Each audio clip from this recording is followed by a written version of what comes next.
Miloud, tu peux m'expliquer? Non, j'en ai en train de... De quoi? De parler de toi. Non, non, non, ne parle pas de... Tu m'expliques.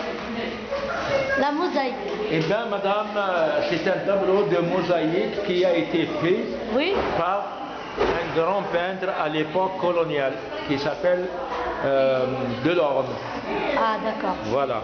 Et cette église, elle porte le nom d'une femme célèbre qui est dénommée Sainte Salsa. C'est une femme qui est originaire de la région de Tipaza.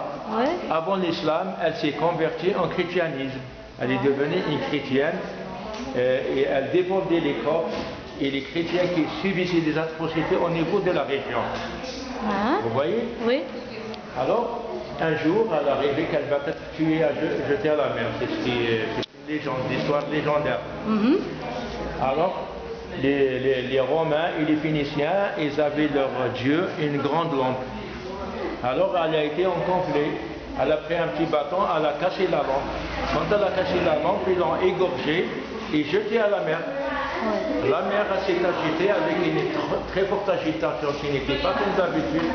Et elle a emporté le corps qui a été repêché par un pêcheur viking passager. Alors le corps il était tellement intact, tellement beau, bien préservé, quand il a ramené le corps, en signe de reconnaissance et de symbole, ils lui ont construit tout un parc. À la sortie de Tipaza, sur votre gauche, tout ce parc-là, il appartient à Sainte Salsa. Ok. Vous voyez? Oui. Il y a l'église de Sainte Salsa, le mausolée de Sainte Salsa, le cimetière de Sainte Salsa, et tout ce qui s'ensuit. Parce qu'à l'époque romaine, Tipaza était construite sur un mur d'enceinte. Alors quand la mer s'est avancée, le reste des ruines romaines se trouve dans l'eau. Ah, ok. Alors quand il y avait les colons qui sont venus à Tipaza, ils ont décidé de construire quelque chose à son honneur. Par exemple une église. Alors ils se sont réunis, ils ont pris une décision de construire avec une matière antique. Par exemple ce que vous voyez par terre. Les mosaïques. Voilà, c'est des tableaux de mosaïques qu'on a ramenés à partir des ruines romaines. Et le donc ils sont authentiques, tout ça. Voilà, c'est de la mosaïque authentique, c'est des tableaux de mosaïque ramenés à partir des ruines romaines. Si vous voulez, c'est une église-musée. Ok. Voilà, c'est pour cela que cette église est classée monument historique et patrimoine mondial de l'humanité, en même temps que le musée et les ruines romaines. Vous voyez, le soubassement, c'est la même pierre qui se trouve au niveau de la corniche. Et la pierre avec laquelle elle a été construite cette église, c'est une pierre taillée. C'est la même pierre qu'on a construit les deux mausolées, celui de Cléopâtre Sélénée, l'épouse de Juva II, et celui le mausolée de Sainte Salsa. Cette église a été nommée.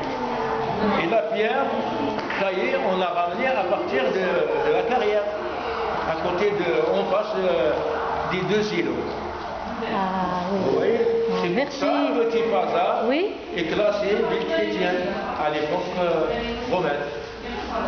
Et toutes les constructions concernant les ruines, elles portent le style et l'architecture chrétienne. Vous voyez? Et Tipaza aussi, elle est une ville romantique. Très. Oui, c'est Tipaza est une classée ville romantique.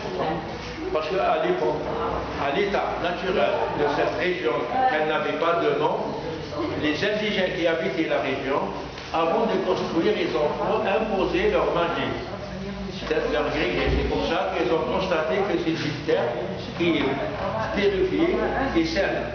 C'est comme ça qu'on a construit les premières habitations. Vous voyez? Il y a des choses qui se suivent. La personne qui va fréquenter cette région, c'est Juva II. Lui, à chaque fois qu'il vient en Algérie, il passe par cette région. Pourquoi? C'est pour se ressourcer pour se reposer. Alors c'est lui qui a donné le nom d'Ipaza. Ipaza en langue bénite veut dire passage. Vous voyez? Oui, oui. Et qui c'est qui a eu l'idée de la transformer en bibliothèque?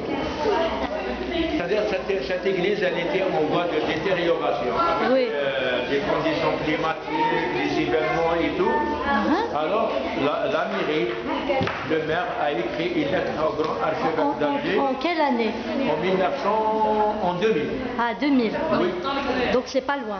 C'est pas loin. En 2000, il a demandé l'utilisation de cette église. Cette église a été cédée à titre de prêt. Oui. Vous voyez? Elle a été cédée à la PC à titre de prix. Oui. Si un jour cette église deviendra fonctionnelle, on a juste des étagères